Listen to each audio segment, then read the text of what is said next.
BLOCKHEAD cryptocurrency news. CryptoSLO with this week's Blockhead weekly crypto news. What's going on, guys? Let's get right into it. CoinMarketCap, not doing too bad. Mostly trading sideways this week. 121 billion. BTC still holding strong. Would have liked to see some movement. We're kind of expecting that other side of the Bart Simpson. Let me look at the 7-day here. But we just did not see it. So it's tough to say. I think with BitMEX and the possibilities for shorts and longs, I think everyone is expecting Bitcoin to go down at this point, and that's why it's not going down, of course. Other than that, we got ETH and XRP battling it out for the number 2 position. ETH popping up a little this week, 128. Certainly, definitely trying to make a comeback. Just being beaten down from all that ICO business of 2017. But definitely a solid roadmap. I would like to see their TPS transactions per second increase a little bit, just to make it a little more viable from a smart contract standpoint. But then again, it depends if you are doing smart contracts for transactional purposes or smart contracts for token issuance. And I think ETH has always been about token issuance, but we'll see. Who knows? Maybe they could go the STO route and be legit. Tough to say. Litecoin holding strong. Number 4, EOS, Bitcoin Cash. Yeah, not really a ton of action on the cap this week. So let's get into the news. Ripple and XRP face new challenges as JPMorgan launches new stablecoin, JPM coin. It's funny. I've had a pretty strong opinion about this for some time, and that's, the fact is, if a bank wanted to use cryptocurrency, they have billions of dollars. They could invent one in their basement tomorrow. They don't have to use an established one like Ripple or XRP or Stellar. They don't have to use it. I mean, they've got billions of dollars. I mean, most of these banks' valuations are 10, 100x what any of these cryptos are. And the reality is, if they want a coin, they'll just make their own coin. But in essence, it's really not a coin. It's more of a digital token. But nonetheless, still interesting, as JPM is going to start to use this JPM coin to settle some transactions and give it the test market. With that being said, I'm sure a lot of these financial institutions and stuff are already experimenting with cryptocurrencies. They're just not making it public. And on that front, ICO investments see a fall of 95%. This is to be expected. This is kind of just someone repackaging old news and the decline of ICO projects. The reality is, the reason why there's a decline in ICO projects is not because of interest, it's because of legalities. Most of these ICOs in 17 weren't legal, and as a result, they were unregulated. Most had no product, and it was just big money grabs, and it did not end well. So I think moving forward, ICOs will come back, but in a way, it's going to be STOs that are going to move the market forward. So we'll see. But like I said, this is definitely most expected as we move forward.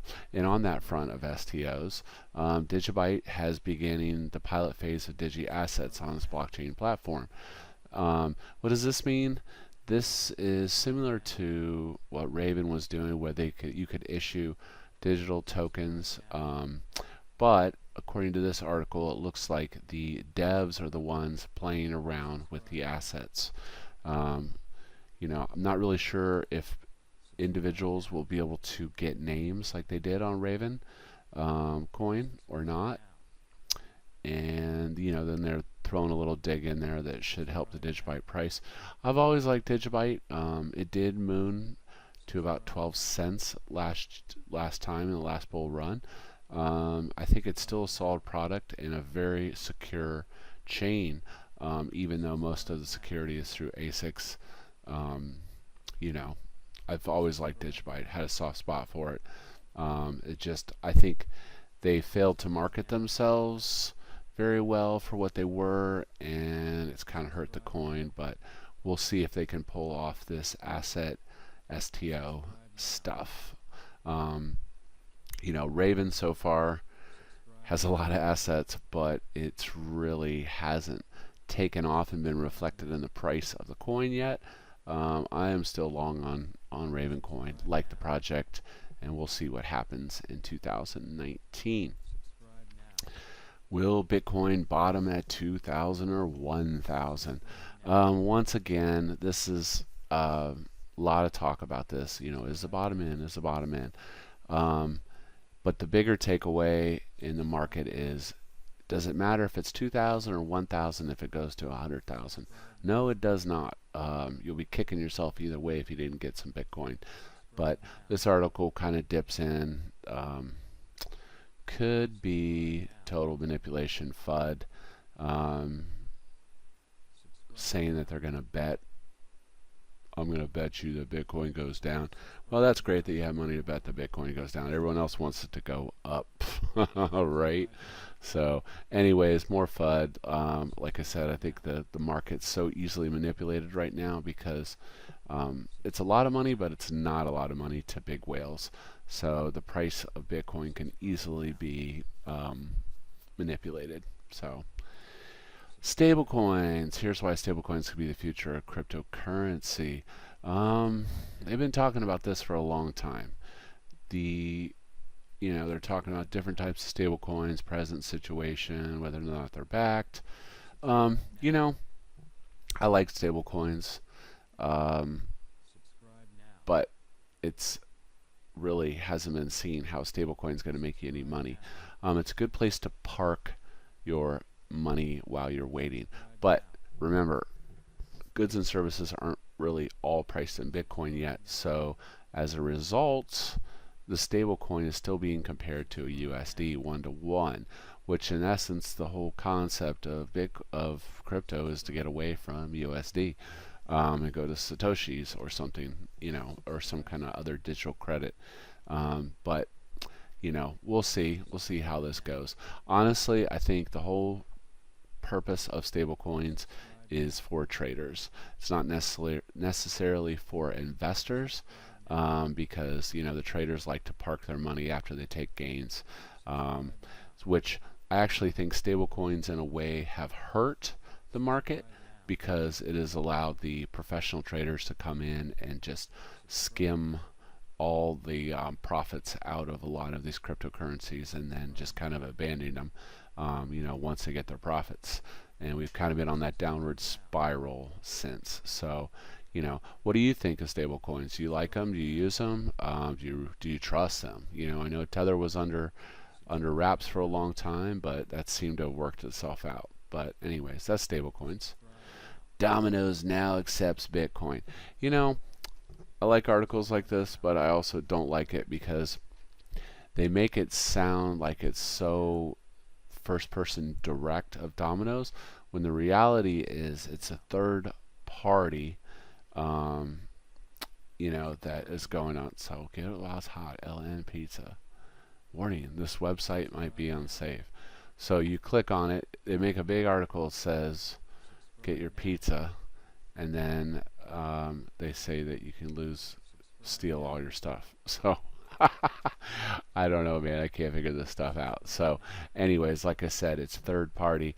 It's not like you can call, you're not being able to call Domino's here in America and say, hey, I want to spend some Bitcoin. You got to use this third party service, which uses the the Lightning Network, and then the payment goes through in 30 seconds. But still cool news. I like that they're pushing this and trying to make it a thing. So but yeah, But anyways, maybe start with getting a link that doesn't say it's going to steal your passwords if you click on it. That might help adoption a little bit. So,